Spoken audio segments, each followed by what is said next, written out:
Hey, good evening, everyone. Welcome to Educators Without Borders, presented by School Rubric. I know right now that part of our country in the United States is without power and water, so our thoughts go out to those that live in those affected areas. Know that there's a lot of stormy weather going on, so hopefully we can get that power and water back as soon as possible. I'm your host, Dr. Matt Rhoads, and I'm a teacher, university lecturer, and book author of Navigating the Toggle Term, based out of San Diego, California. I'm pleased to be joined by three of my wonderful colleagues today, Etienne, Serena Praiser, and Heather Wolpert-Gawron.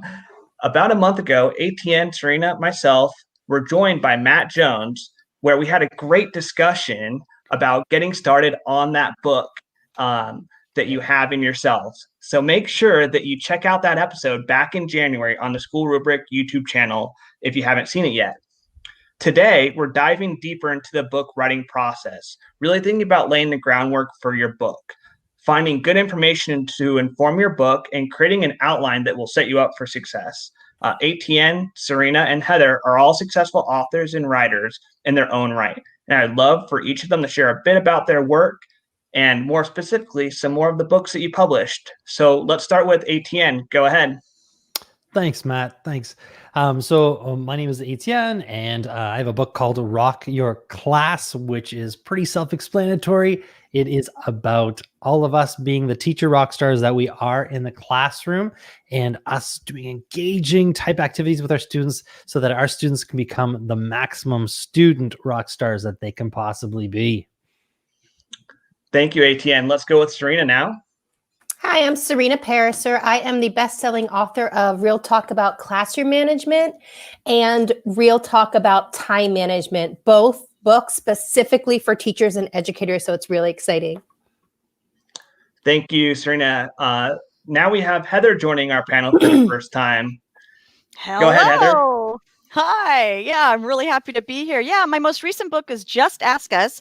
Kids speak out on student engagement, although in my head it sounds like Just Ask Us, because it shares the results of my nationwide survey of 6th through 12th graders. That was expanded to elementary school students as well. Just asking them what engages them. PBL is my jam, and I'm also a staff blogger for Edutopia. Oh, nice. Thank you, everyone, for those great introductions and background information. Before we get started on our discussion with some of the great and thoughtful questions we've received. So we want to send out, so we're moving into the questions now. With that said, we've got some really good questions. So let's jump into our first question tonight. Our first question comes from Alfonso Mendoza, an instructional technologist and host of the My EdTech Life podcast in Texas. Hi, I'm Alfonso Mendoza, an instructional technologist for a K-12 district in South Texas. How in-depth or to what extent should I look into various forms of research as I conceptualize my book? How do I know what the appropriate level of depth and effort I should spend in the research and investigation process? Thank you for that question. So Etienne, let's start with you and then I'll follow up. That's a great question because when you're writing your book, it's that direction that you're going and you want to be consistent with it. And for me, the answer was my colleagues, actually, my bandmates, my colleagues. What I would do is I would share different stories that I was thinking about including in my book and asking them if it was hitting at the level that I was trying to reach as I was going from chapter to chapter. And I let them, and I really let them help me decide which things to pitch, which things to keep, and which direction to keep going. Yeah, no, definitely. And I think that my process relates similar, focusing on the conversations I've had with teachers, not only in my school site, but on EduTwitter, as well as just my professional learning network. And then in addition, just going into the research and seeing kind of what's going on right now in K-12 education. And I begin going through some, journals, as well as blogs, as well as books even of authors that I may enjoy reading, as well as their looking at their research they've done in their book. So all Good those idea. elements go into my writing process just as I begin that thinking about the researching process and looking at things that I'm a little bit more familiar with. What about Serena and Heather? What are your thoughts? I was just going to add, just to circle back with what Etienne said, is that it is all about getting feedback and being really brave about showing your work in its early stages to colleagues and others, and just being a sponge for any feedback they can give you, whether it's like devastating or whether it's exciting. You'll learn from it and you'll make it better. Yeah, like Heather said, I found that once I started talking about what I was writing about, I was out to dinner with a friend when I was writing Real Talk about time management. And he was like, oh, have you heard about the book Deep Work by, what's back here, by Cal Newport? You should add something about attention residue in there. And I was like, what's attention residue? So that led me to kind of go into the library and getting the book and adding it in. But I would have never known to put that in if I wasn't really talking about my book, because people are interested. No, certainly. And I think that all those are great suggestions. And really, thank you, Alfonso, for submitting that question. And be sure to check out his podcast at My Tech Life. And make sure you click on those and subscribe and follow buttons and stay up to date on updates with School Without Borders and more content from school rubrics. So let's move on to our second question, which comes from Carrington Falk, a marketing teacher in Newport News, Virginia. My question for the panel is, where do you go to research different ideas on what to write your book on? I mean, I know there's a lot of different resources, but what has worked for you guys? All right. Thank you for that question. Let's start with Heather and then followed up by Serena. Yeah, I mean, I think that you start with what interests you. You're not gonna write about something that might be the buzzword just because it's a buzzword. It has to be something that you want to spend a long time in. So you better be really deeply interested in it. Base it on your experience. Base it on what's moving you at the time. Because again, you're going to have this universe surrounding you. You're going to go deep in these rabbit holes, and you need to enjoy every second of it. Yeah. So you will find, if you write it, they will come. Mm-hmm. And so make sure that you enjoy writing it. Yeah, like what Heather said, my first book on classroom management, I started writing in like my third or fourth year teaching. And I was like, how am I going to be the goddess of classroom management? And so what I realized was when teachers started coming to my room and asking me how to do certain things, like how do you connect with a parent that's angry with you? How do you motivate the child that won't do anything in any class? I would make my chapters based on the questions to make it more organic. So I would say, okay, I want to go home and write a chapter on negative parents. I didn't have the answers right there, but maybe I would think back in my toolbox, like what's happened before that worked? And if not, I would go to the blogs, like the kind that Heather writes, and say, what do other teachers do? And so I love the idea of questions as your chapter headings. Absolutely. That's like, poof. Like, I know. And that's how I was like, okay, if Miss So-and-so, I'm not going to say the names, if Miss So-and-so had a question about this in her 10th year teaching, then Miss Sally Smith in her first year teaching definitely has a question about that. So that's how that book came about. The second book was really data research based. It's about time management. So I, incorporated questions teachers had, but I did use more academic journals. Other books, I used a lot of those too, and things that I found online or really just talking with people. So it's not really just sitting in a library in a cubby with a bunch of articles in front of you. It is sometimes, but a lot of it's really organic, and that just comes as you start writing. So I didn't have a plan for either one. Absolutely. And pulling on your network. Sorry, Etienne. Yeah. No. I want to jump on that chapter thing again, because chapters are so important. So everybody out there that you're looking to write your book, your chapter titles are so very important, because that's what's going to catch people and draw to really important chapters that people need. Don't forget, you're helping people, and that's really, really important. So when you look at my book, for example, I have the weirdest types of titles, like Candy Curriculum or Violence in the Classroom. It's violins in the classroom, not violence in the classroom, but it sure definitely draws your eye. So keep that in mind as you're doing your titles. Yeah, and certainly. A lot of it Go ahead. And a lot of it too was I was living with someone at the time, and I remember she even had a date over, and he was a teacher, and I was like, "Oh my gosh, what's your strategy on?" And he's like, "Whoa!" And I was like, "No, I'm writing a book." And so he gave me an idea for like organizing emails that I'd never heard before. So you're gonna really start talking about it and grabbing information, and teachers know teachers, so they're gonna tell you what they need to know. Yeah, and I think it just depends on your project as well. So essentially, for the projects that I've been working on, the one that's coming out this spring, navigating the toggle term, a guide for K-12 classroom and school leaders, is I researched that more of like by myself versus essentially working now with some colleagues on a project where I'm working with multiple authors. So it's different when you're working by yourself in the research that you're going to take versus when you're working with a group, because they're going to bring in those perspectives versus your own individualized perspectives. And that's going to carry your research looking at different books or journals or that type of research. And I think go ahead. Sorry, I was just going to say that researching by myself is excruciating. Like, it is not always the part I love, except if it's involving the voices of colleagues and your networks.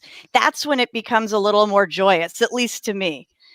And that's kind of motivating to get you to actually put it to paper. No, certainly. And I think that I think brainstorming and just those initial ideas, especially when you're talking to others about them versus yourself, I think it's sometimes easier to, reach out to your colleagues, or if you're working on the project with others, it's that research process is easier because you just have those lens and ears. So let's move on to the next question. We've had two great questions so far, and they're really helping us understand how to lay the groundwork for the writing process. Another element that is important is determining if and how and when appropriate other voices besides your own into your own book. Now let's take a listen to our next question from Victoria Lepner, a new teacher educator at the University of Nebraska. Hi there, I'm Dr. Victoria Lepner. I teach new teachers at the University of Nebraska. Here's my question. How do I incorporate stories, voices, and experiences into my book? And how did the teacher and student voices make my book unique? All right, we'll start with Etienne, and then Serena, and then Heather. Go ahead. Okay, so my book is actually a collection of little anecdotes and stories. And the key, and I think it's really, really important because there's adding that, like Matt said, the perspectives, okay? So by sharing these stories, I'm sharing you stories that involve students, that involve large crowds of students, lots of different types of stories, lots of different situations. And the more stories and anecdotes you can add there, the more you're going to give your reader a chance to relate. And these stories, keep in mind, will always be your stories that are a conduit to get to that point, that meat point that you're trying to get to at any given point in your book. So not telling stories for the sake of just telling stories, but always with an idea that it's going to head somewhere and it's going to really hit home. Yeah, and like Etienne said, I wrote my first book, the classroom management book, and I thought, who's going to want to read a book about me talking about what to do for 50 different classroom management things? I mean, that's not that I don't have answers, but it gets boring hearing the same voice. And so I started thinking about how to incorporate other teachers' voices. And the tool I used was Facebook. So I would think like, okay, I need an elementary school teacher's voice on how they use rewards in the classroom, something like that. And yeah, we have our network, but I wanted the strongest story. So I would go on Facebook and say, does anyone know, any of my teacher friends or anyone know an elementary school teacher that exactly does this or something like this? And so I was connected with people like in Turkey, in Nepal, in Africa, in Alabama, with these grandiose stories that added so much to the book. And then I have like 5 or 6 of them, and they're all through Facebook connections. Now, some of them are actually my friends and teachers I know, but I really put the story I wanted out there and use social media as a tool because, like I said, everyone knows a teacher. And the book itself was richer because I had different teacher stories.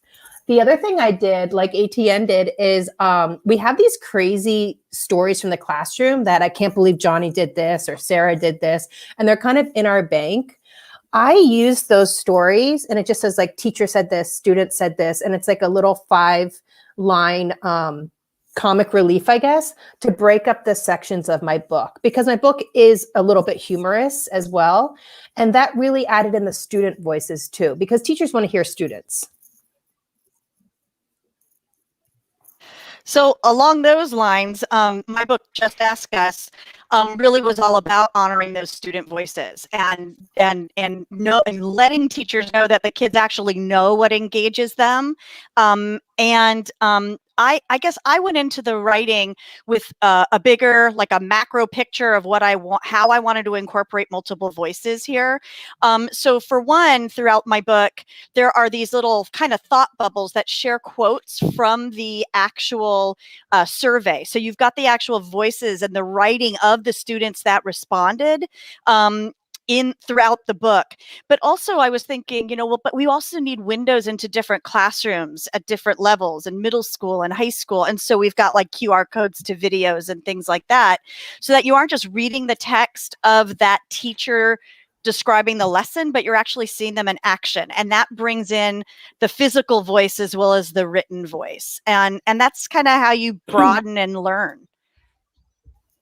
No, yeah, certainly. And I think that those are great points. I was also thinking about just between different projects I've been working on, between my first inception of navigating the toggle term and then the second inception, is that I use case studies from educators throughout North America at the very end of each chapter. I provide the research, how to do, and then I provide the actual experiences of educators navigating this time in K-12 education, from the teacher level to the superintendent level, based on the chapter's theme. So I think incorporating the voice in multiple ways is really important. And I think that you can do that a variety of different means. And I think that all the authors here have done a great job about that. Yeah, and an important point I want to add is that, so we either teach elementary school, middle school, or high school. We're not like a kindergarten and a 12th grade teacher. It's just kind of impossible unless your schedule works out that way, which I don't think it would. But I wrote my book from a middle school, early high school. But the thing about us is we want to make sure that we appeal to every teacher if we're looking for a wider audience. So like Heather said before, that's why I was looking for those elementary school teacher stories. And if you're an elementary school teacher teaching like a book about reading strategies, you might want to reach out to your network to try to get high school stories or middle school, because you really don't want to limit yourself. Definitely. Thank you for those responses. Let's move on to our next two questions, which are really important, but perhaps not exactly the most exciting for aspiring authors. And that's the process of constructing your outline. Let's listen to our next question, which comes from Jim Bentley, a project-based learning teacher and National Geographic Fellow and Explorer from Elk Grove, California. Cool. I've got a question for you, Heather. How do you take preliminary research and transform it into a rough outline for a book? Do you create the outline, or do you write a sample chapter or something of that nature and then use it as a model for the rest of the book? What comes first? So we'll start off with Heather, and then I'll piggyback off you. Well, structure is really important. And my first book was which is Crayons to Curfews, Tips for Middle School Teachers, is really based on an Edutopia post that I wrote that was done in the form of a list. In the 2000s, lists were really big on Edutopia. And so a lot of what we were writing around 2008, 2009 were in list form. And that kind of naturally lent itself to chapters. And so that became kind of a structure for my book. I would also say that you can create this outline, just make sure there's kind of a narrative arc to that outline, that there's a story kind of being told from beginning to end. And again, I guess circling back to something we said earlier in our discussion, write that sample chapter, one of them, write it all out as well as you can and start showing it to your colleagues, your networks right away for feedback, so that you can learn from your mistakes and learn where to go deeper with chapter 2, 3, 4, whatever you need. But I find lists are at least a good way to start. But I might start with questions now that I heard from Serena. No, those are for sure. Those are great ideas of, beginning that outline. And I also think about looking at other books. What are some successful books that you enjoy reading, and looking at their structures, and you can base your outline similar to those, and then create your own. I mean, look at your favorite authors, what was successful for them, and then what's successful for you, and you can base your outline off those components as well. And I think that we can also, like we said, work with our colleagues and ask for that feedback. And if it's a collaborative project, create the outline together. Just sit there in a meeting and just hammer it out, and have that dialogue back and forth and see what works for you.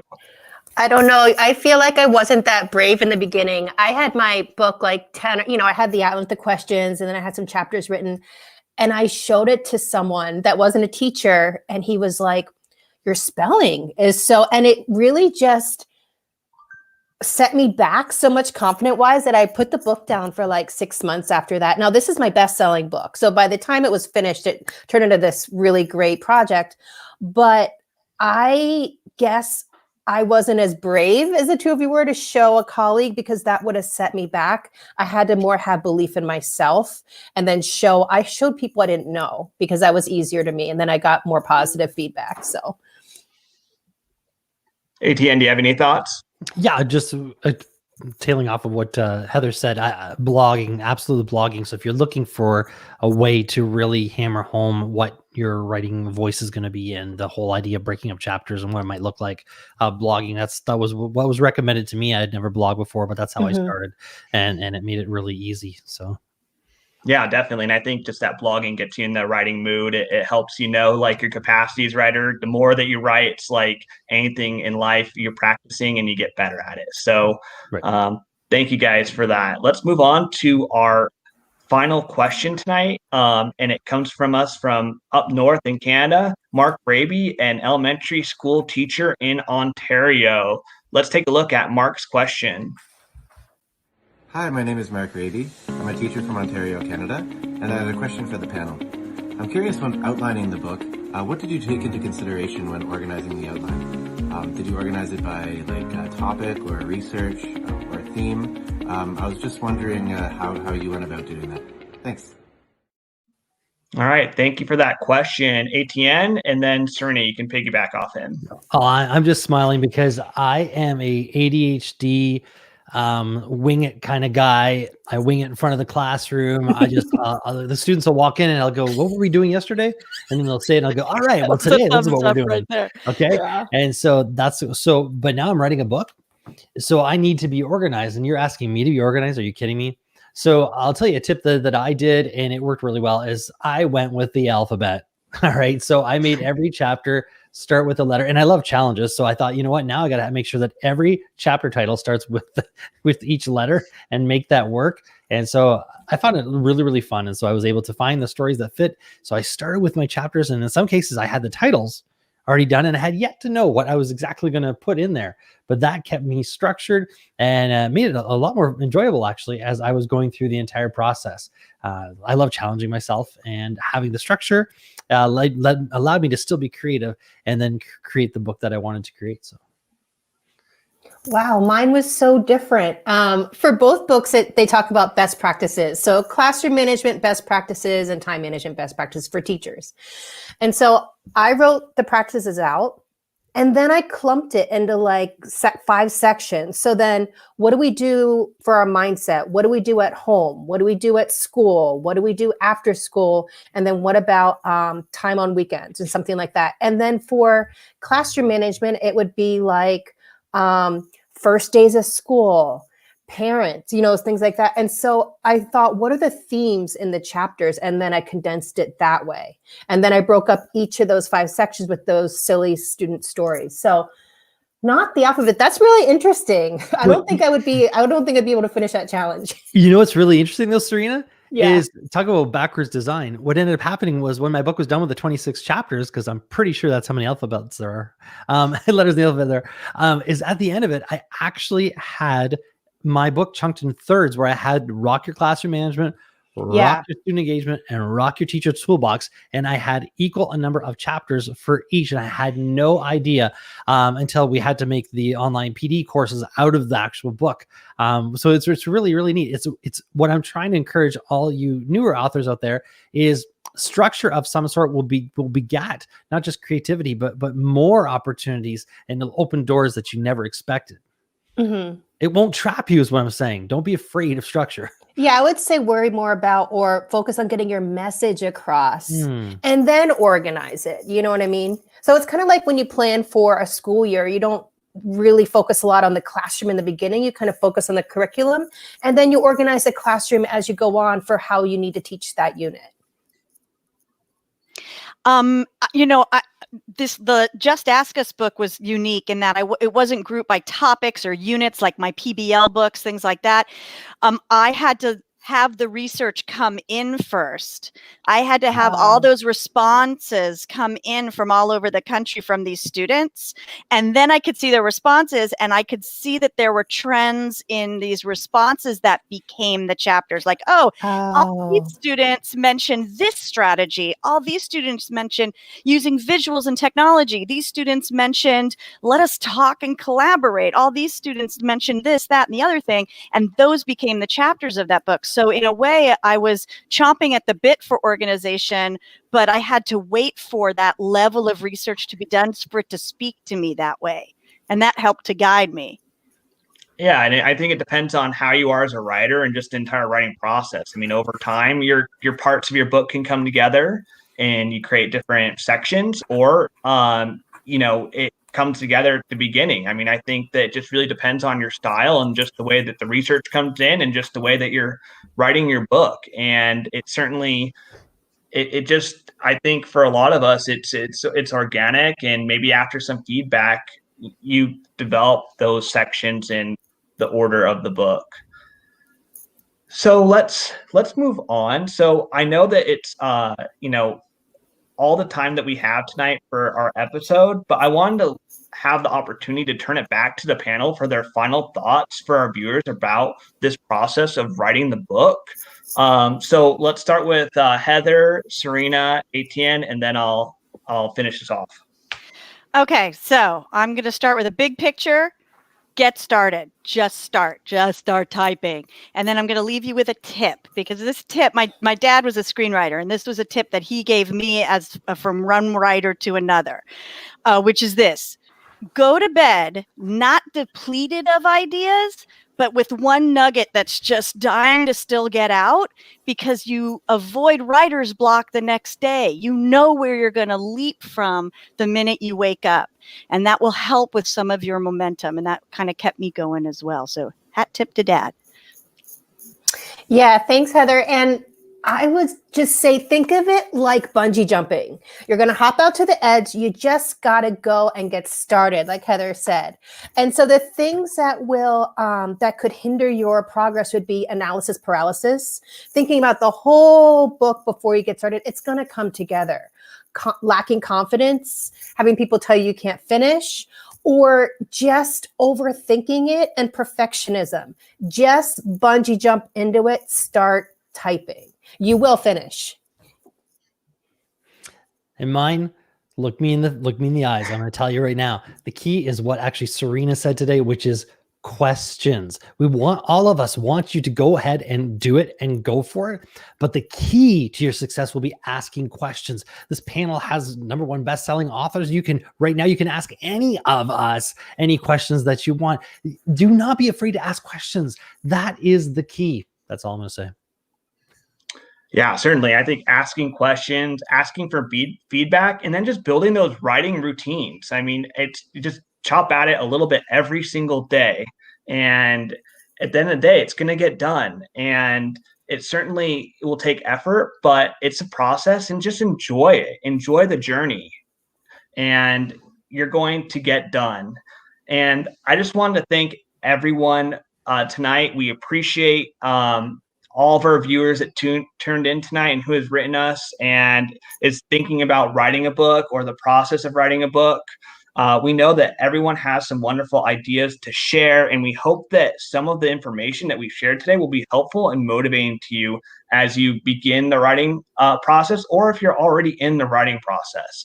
I just want to thank my colleagues on the panel, Serena, Heather, and Etienne, for being with us today. And thank you, School Rubric, for having us on. And please make sure to subscribe and follow for more exciting content from Educators Without Borders and the School Rubric Network. Good night, everyone. Thank you for watching School Rubric's Educators Without Borders. Be sure to subscribe to our YouTube channel, where we highlight voices and perspectives of educational leaders across the globe. To stay in the know with our latest upcoming panels, interviews, tutorials, and more, make sure that you follow us on social media or visit us at schoolrubric.com. Thank you.